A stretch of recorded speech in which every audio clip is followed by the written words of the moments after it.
Good morning दोस्तों, स्वागत है आप सभी का। प्राचीन भारत के इतिहास में आज का टॉपिक है धार्मिक आंदोलन, जिसका काल है 6ठी सदी ईसा पूर्व से लेकर 4ठी सदी ईसा पूर्व। चूँकि यह प्राचीन भारत का इतिहास है, इसीलिए इसमें हम मुख्यतः दो टॉपिक को कवर करेंगे। पहला बौद्ध धर्म और दूसरा जैन धर्म को। और जब हम मध्यकालीन भारत का इतिहास पढ़ेंगे तो उसमें 15वीं से 16वीं सदी के धार्मिक आंदोलन पढ़ेंगे, भक्ति आंदोलन पढ़ेंगे, सूफी आंदोलन पढ़ेंगे। ये सभी को पूर्ण रूप से डिस्कस करेंगे। जैन परंपरा के अनुसार जैन धर्म में कुल कितने तीर्थंकर हुए? तो जैन धर्म में कुल 24 तीर्थंकर हुए। 24वां कौन थे? तो महावीर स्वामी।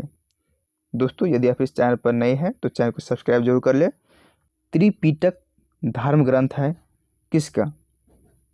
तो त्रिपिटक बौद्धों का धर्म ग्रंथ है। ऑप्शन बी सही हो जाएगा। बुद्ध ने निम्नलिखित में से किस स्थान पर महापरिनिर्वाण यानी कि मृत्यु प्राप्त किया था? तो कुशीनगर में। ऑप्शन ए सही हो जाएगा, जो वर्तमान यूपी में स्थित है। अगला प्रश्न देखिए, किस शासक ने बौद्धों के लिए विख्यात विक्रमशिला विश्वविद्यालय की स्थापना की थी? तो धर्मपाल के द्वारा विक्रमशिला विश्वविद्यालय की स्थापना किया गया था। किसके द्वारा तृतीय बौद्ध संगीति को संरक्षण प्रदान किया गया था? अशोक के द्वारा। बौद्ध ग्रंथ पिटकों की रचना निम्नलिखित में से किस भाषा में की गई थी? तो पिटकों की रचना पाली भाषा में किया गया था। Option C is the correct answer. किस शासक के शासनकाल में नेपाल में बौद्ध धर्म का गमन हुआ था? तो अशोक के शासनकाल के दौरान। सांची क्यों विख्यात है? सांची में बौद्ध स्तूप है। तो ऑप्शन बी सही हो जाएगा, सबसे बड़ा बौद्ध स्तूप के लिए सांची विख्यात है। अगला प्रश्न देखिए, महावीर का जन्म किस क्षत्रिय गोत्र में हुआ था? जानत्रिक क्षत्रिय गोत्र में हुआ था महावीर स्वामी का जन्म। अगला प्रश्न, महावीर की माता कौन थी? तो महावीर की माता का नाम त्रिशला थी। ऑप्शन सी सही हो जाएगा। नेक्स्ट क्वेश्चन पे आते हैं, गौतम बुद्ध द्वारा अपने धर्म में दीक्षित किया जाने वाला अंतिम व्यक्ति निम्नलिखित में से कौन था? तो सुभद्र। ऑप्शन डी सही हो जाएगा। प्राचीनतम विश्वविद्यालय कौन सा था? तो नालंदा विश्वविद्यालय सबसे प्राचीन विश्वविद्यालय था। किस भाषा का ज्यादा प्रयोग बौद्धवाद के प्रचार के लिए किया गया है? तो पाली भाषा का प्रयोग। महावीर की मृत्यु कहाँ हुई थी? तो पावापुरी में। ऑप्शन डी सही हो जाएगा। बोधिसत्व पद्मपाणि का चित्र सर्वाधिक प्रसिद्ध और प्रायः चित्रित चित्रकारी है जो एलोरा में है। मठ, मंदिर और स्तूप किस धर्म से संबंधित है? बौद्ध धर्म से। ऑप्शन ये सही हो जाएगा। बौद्ध धर्म एवं जैन धर्म दोनों के उपदेश किसके शासनकाल में दिए गए थे? तो बिंबिसार के शासनकाल में बौद्ध एवं जैन दोनों थे। गौतम बुद्ध ने अपना प्रथम उपदेश कहाँ दिया था? तो सारनाथ में। ऑप्शन सी सही हो जाएगा। बौद्ध धर्म ग्रहण करने वाली पहली महिला कौन थी? पहली महिला महाप्रजापति गौतमी थी। बोध गया स्थित है किस राज्य में? बोध गया बिहार में स्थित है। जातक किसका ग्रंथ है? तो बौद्ध का ग्रंथ है। सिद्धार्थ, जो बुद्ध के बचपन का नाम था, को ज्ञान की प्राप्ति कहाँ हुई थी? गया में, जो बौद्ध गया कहलाया। अगला प्रश्न देखिए, सारनाथ में बुद्ध का प्रथम प्रवचन कहलाता है धर्म चक्र प्रवर्तन। ऑप्शन डी सही हो जाएगा। अगला प्रश्न देखिए, बौद्ध धर्म ने समाज के निम्न वर्गों पर महत्वपूर्ण प्रभाव डाला। तो महिला और शूद्र पर सबसे अधिक प्रभाव डाला है। बुद्ध के गृह त्याग का प्रतीक क्या है? तो घोड़ा, ऑप्शन ए। गौतम बुद्ध द्वारा भिक्षुणी संघ की स्थापना कहाँ की गई थी? तो वैशाली में, ऑप्शन सी सही हो जाएगा। सर्वप्रथम शून्यवाद यानी कि शून्यता का सिद्धांत का प्रतिपादन करने वाला बौद्ध दार्शनिक का नाम क्या है? तो Nagarjuna, option C is the correct answer.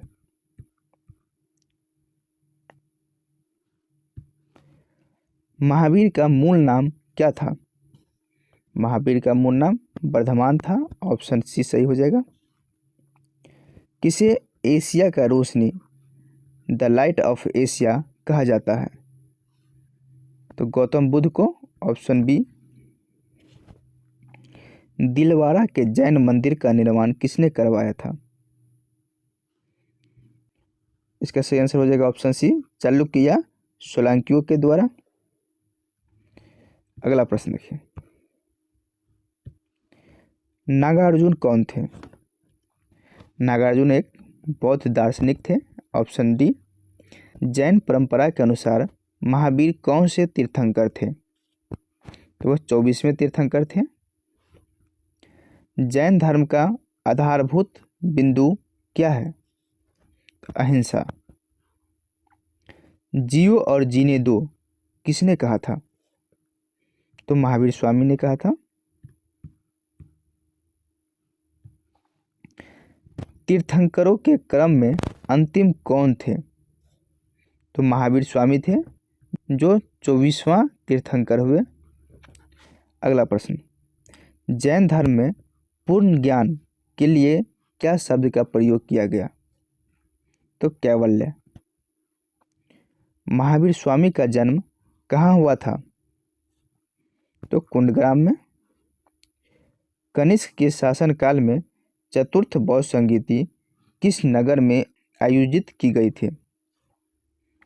तो यह कुंडलवन में, कश्मीर में किया गया था, बौद्ध धर्म के चतुर्थ बौद्ध संगीति।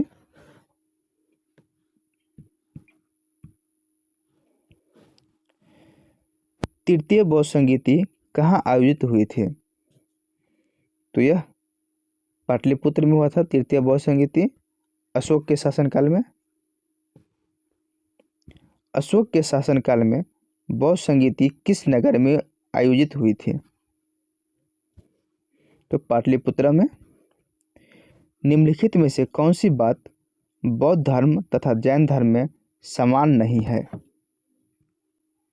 तो आत्मदमन की बात। अहिंसा दोनों में कहा गया है, वेदों के प्रति उदासीनता दोनों में है, रीति रिवाजों की अस्वीकृति ये दोनों में है, लेकिन आत्मदमन की बात ये दोनों में समान नहीं है। अगला क्वेश्चन देखिए, निम्नलिखित में से किस नगर में प्रथम बौद्ध संगीति का आयोजन किया गया था? तो राजगृह में, option see the correct answer. अगला क्वेश्चन है, सुमिलित करें, कीजिए सुमिलित।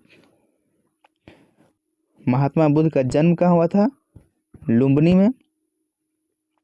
ज्ञान की प्राप्ति बोध गया में।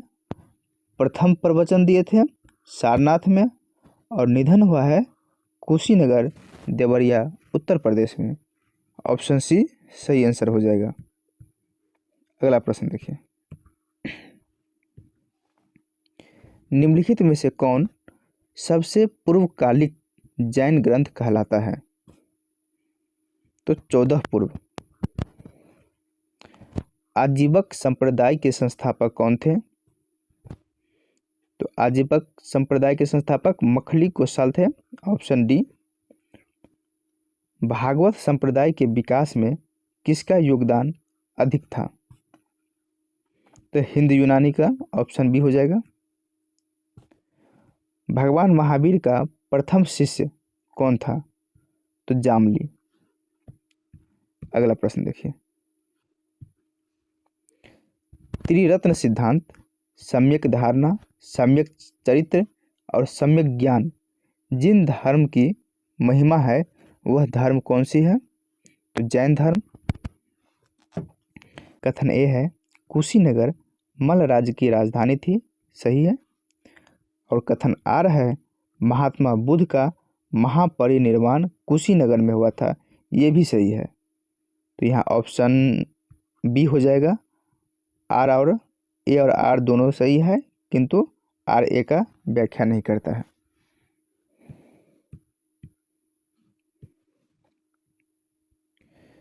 निम्नांकित कथनों पर विचार करें एवं चैत्य व बिहार में क्या अंतर है इसे चुनें। तो इसका सही आंसर ऑप्शन बी हो जाएगा। चैत्य पूजा स्थल होता है जबकि बिहार निवास स्थान होता है। अगला क्वेश्चन देखिए।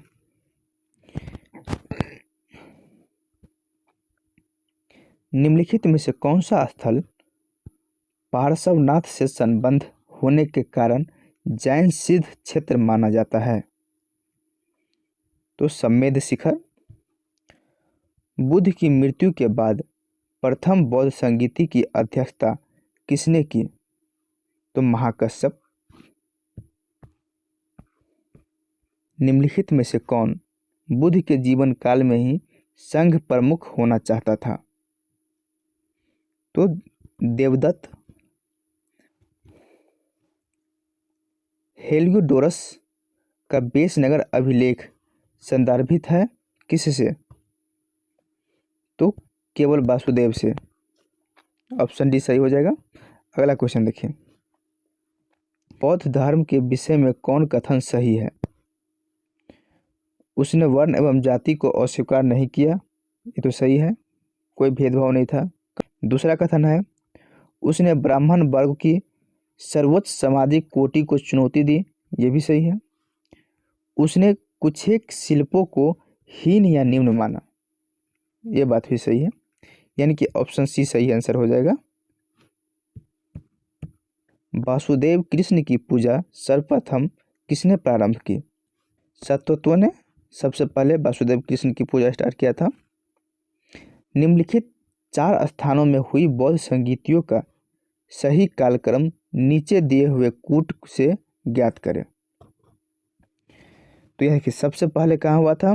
तो सबसे पहले हुआ था राजगीर में, उसके बाद हुआ था वैशाली में, उसके बाद हुआ था पाटलिपुत्र में, और सबसे लास्ट हुआ था कुंडलग्राम कुंडलवन कश्मीर में, यानी कि ऑप्शन डी इसका सही आंसर हो जाएगा।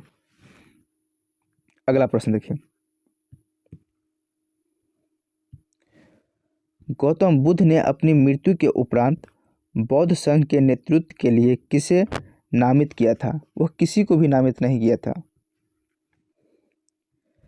स्यादवाद सिद्धांत किससे संबंधित है, यानी कि किसका है। तो जैन धर्म का है स्यादवाद सिद्धांत। गौतम बुद्ध का जन्म कब हुआ था। तो गौतम बुद्ध का जन्म 563 ईसा पूर्व में हुआ था, नेपाल के तराई लुम्बिनी में। अगला प्रश्न देखिए। बौद्ध शिक्षा का केंद्र था कहाँ। तो बौद्ध शिक्षा का केंद्र विक्रमशिला था, ऑप्शन ए सही हो जाएगा। भारत में सबसे बड़ा बौद्ध स्तूप कहाँ स्थित है। सांची में।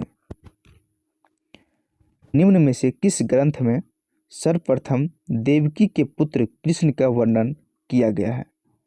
देवकी पुत्र कृष्ण का वर्णन छांदोग्य उपनिषद में मिलता है, ऑप्शन बी सही हो गया।